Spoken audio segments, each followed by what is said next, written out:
Atticus was feeble. He was nearly 50. When Jim and I asked him why he was so old, he said he got started late, which we felt reflected upon his abilities and manliness. He was much older than the parents of our school contemporaries, and there was nothing Jim or I could say about him when our classmates said, "My father." Jim was football crazy. Atticus was never too tired to play keep-away, but when Jim wanted to tackle him, Atticus would say, "I'm too old for that, son." Our father didn't do anything. He worked in an office, not in a drugstore. Atticus did not drive a dump truck for the county. He was not the sheriff. He did not farm, work at a garage, or do anything that could possibly arouse the admiration of anyone. Besides that, he wore glasses. He was nearly blind in his left eye, and said left eyes were the tribal curse of the Finches. Whenever he wanted to see something well, he turned his head and looked from his right eye. He did not do the things our classmates' fathers did. He never went hunting. He did not play poker or fish or drink or smoke. He sat in the living room and read. With these attributes, however, he would not remain as inconspicuous as we wished him to. That year the school buzzed with talk about him defending Tom Robinson, none of which was complimentary. After my bout with Cecil Jacobs, when I committed myself to a policy of cowardice, word got around that Scout Finch wouldn't fight any more. Her daddy wouldn't let her. This was not entirely correct. I wouldn't fight publicly for Atticus, but the entire family was private ground. I would fight anyone from a third cousin upwards tooth and nail. Francis Hancock, for example, knew that. When he gave us our air rifles, Atticus wouldn't teach us to shoot. Uncle Jack instructed us in the rudiments thereof. He said Atticus wasn't interested in guns. Atticus said to Jim one day, "I'd rather you shot at tin cans in the backyard, but I know you'll go after birds. Shoot all the blue jays you want if you can hit 'em, but remember, it's a sin to kill a mockingbird." That was the only time I ever heard Atticus say it was a sin to do something, and I asked Miss Maudie about it. "Your father's right," she said. "Mockingbirds don't do one thing but make music for us to enjoy. They don't eat up people's gardens, don't nest in corn cribs, they don't do any one thing but sing their hearts out for us. That's why it's a sin to kill a mockingbird." "Miss Maudie, this is an old neighborhood, ain't it?" "Been here longer than the town." "No, I mean, the folks on our street are all old. Jim and me, there's only children around here. Mrs. DeBose is close to 100, and Miss Rachel's old, and so are you and Atticus." "I don't call 50 very old," said Miss Maudie tartly. "Not being wheeled around yet, am I?" "Neither's your father. But I must say Providence was kind enough to burn down that old mausoleum of mine. I'm too old to keep it up. Maybe you're right, Jean Louise. This is a settled neighborhood. You've never been around young folks much, have you?" "Yes'm, at school." "I mean young grown-ups. You're lucky, you know. You and Jim have the benefit of your father's age. If your father was 30, you'd find life quite different." "I sure would. Atticus can't do anything." "You'd be surprised," said Miss Maudie. "There's life in him yet." "What can he do?" "Well, he can make somebody's will so airtight can't anybody meddle with it."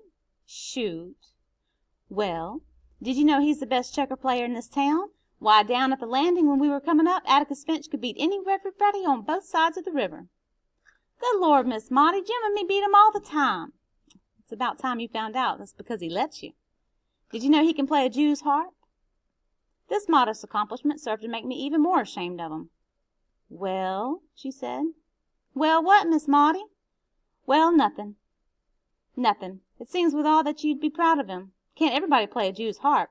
Now keep out of the way of the carpenters. You better go home. I'll be in my azaleas and can't watch you. Plank might hit you." I went to the backyard and found Jim plugging away at a tin can, which seemed stupid with all the blue jays around.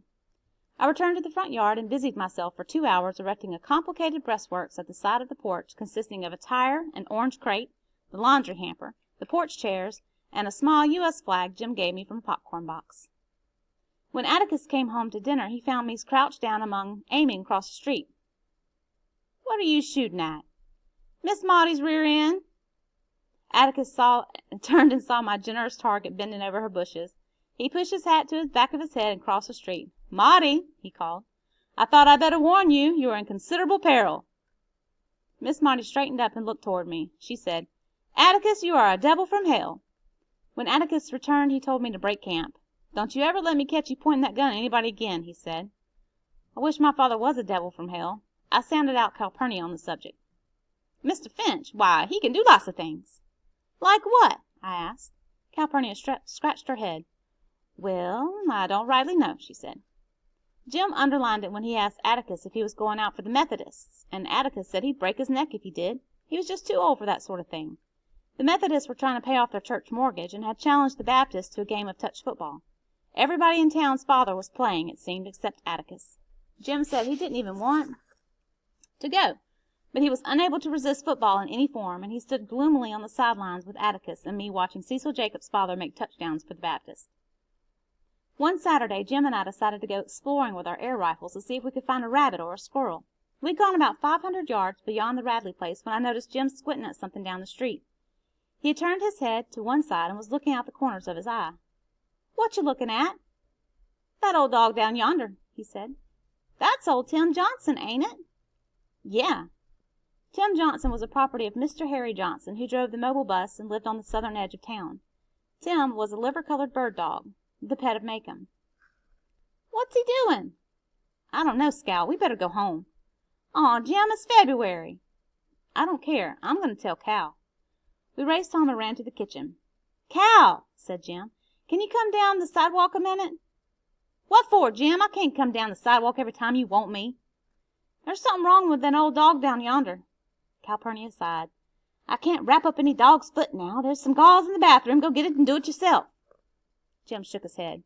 "He's sick, Cal. Something's wrong with him." "What's he doing, trying to catch his tail?" "Nope. He's doing like this." Jim gulped like a goldfish, hunched his shoulders, and twisted his torso.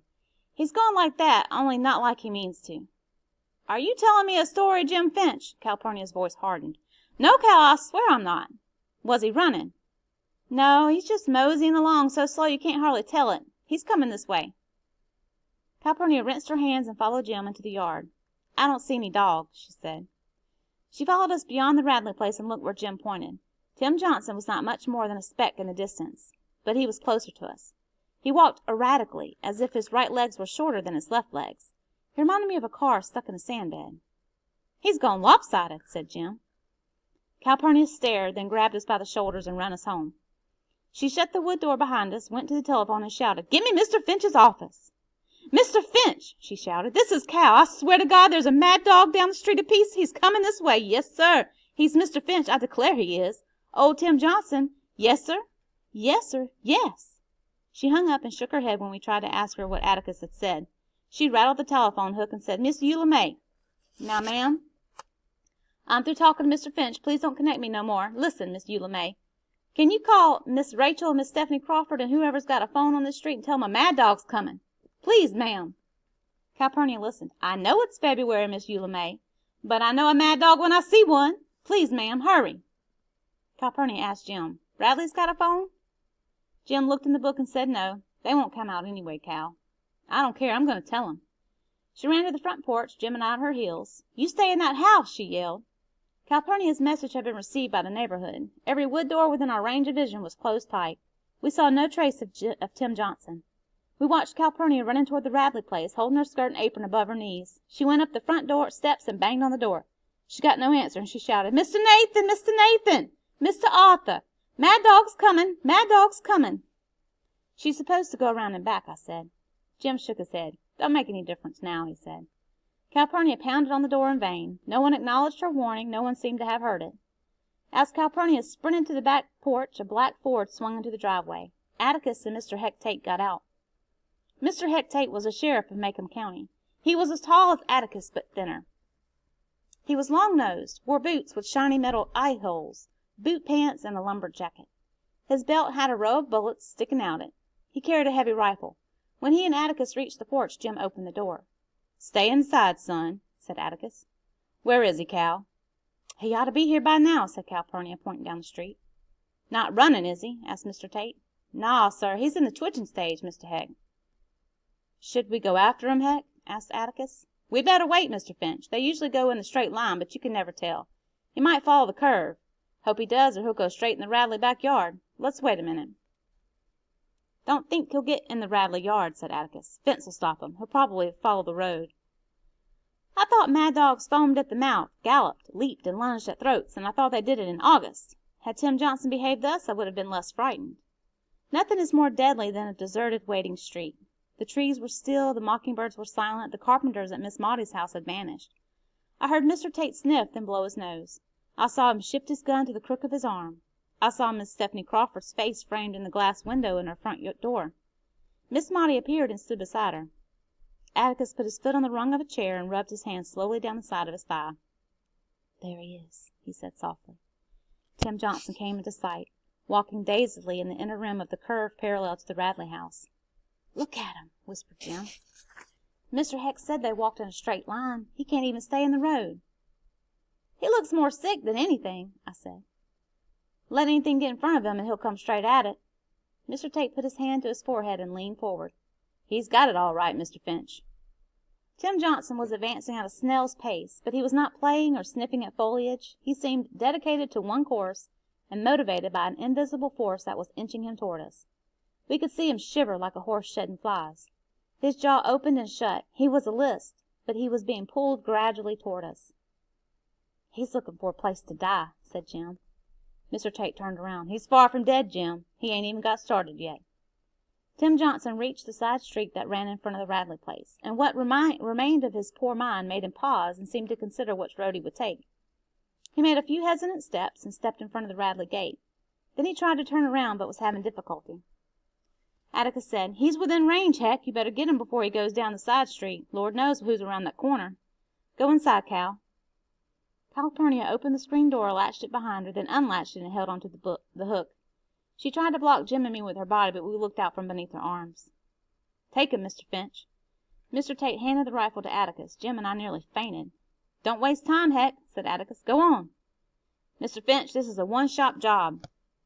Atticus shook his head vehemently. "Don't just stand there, Heck. He won't wait all day for you. For God's sake, Mr. Finch, look where he is. Miss, and you'll go straight into the Radley house. I can't shoot that well, and you know it. I haven't shot a gun in 30 years. Mr. Tate almost threw the rifle at Atticus. "I feel mighty comfortable if you did now," he said.